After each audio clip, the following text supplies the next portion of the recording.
ఈరోజు అల్లు అర్జున్ కిమ్స్ హాస్పిటల్కి వెళ్ళిండు. శ్రీతేజ్ని పరామర్శించిండంట. శ్రీతేజ్తోని మాట్లాడడానికి ప్రయత్నించి కొంచెం ఎమోషనల్ అయిందంట. అట్లే శ్రీతేజ్ వాళ్ళ ఫాదర్ని కూడా కలిసి సారీ చెప్పి భవిష్యత్తులో మీకు ఎలాంటి అవసరం ఉన్నా నేను ఖచ్చితంగా నా వంతు సహాయం చేస్తా అని మాటిచ్చిండంట. నిజంగా ఈ పరామర్శించడం అనేది ఈ ఇన్సిడెంట్ అయిన రోజే ఒక ప్రెస్ మీట్ పెట్టి సారీ చెప్పి సరే తెల్లారో మరునాడో 2-3 రోజులు అయినాక హాస్పిటల్ పోయి పరామర్శించి వచ్చుంటే అల్లు అర్జున్ ఇమేజ్ ఇంత డ్యామేజ్ అయ్యేది కాదు. అల్లు అర్జున్ ఇప్పుడు ఎందుకు పోయిండో, అల్లు అర్జున్ మనసు ఇప్పుడు ఎందుకు కరిగిందో తెలియదు. అంటే మొన్న చిరంజీవి ఒక ఆడియో ఫంక్షన్లో ప్రెస్ మీట్లో అన్నాడు, మనిషికి టాలెంట్ ఉండడం ముఖ్యం కాదు, టాలెంట్తో పాటు క్యారెక్టర్ కూడా ముఖ్యము.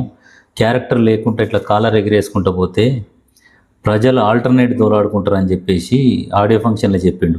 అది వినిపోయిందా లేకుంటే ఈయన మనసు కరిగిపోయిందా తెలియదు. ఎనీవే పోయినందుకు సంతోషం. అల్లు అర్జున్ గారు కూడా కొంచెము మానవత దృక్పథంతో అన్నీ ఆలోచించుకొని కొంచెం యాటిట్యూడ్ తగ్గాలి, వాస్తవానికి తగ్గించుకోవాలి.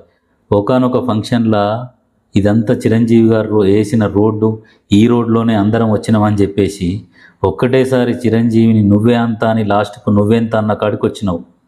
అవి తగ్గించుకో, ఇంకా భవిష్యత్తు ఉంటుంది. నీకు మంచి హిట్ ఒకటే వచ్చింది ఇప్పటికీ, పుష్ప.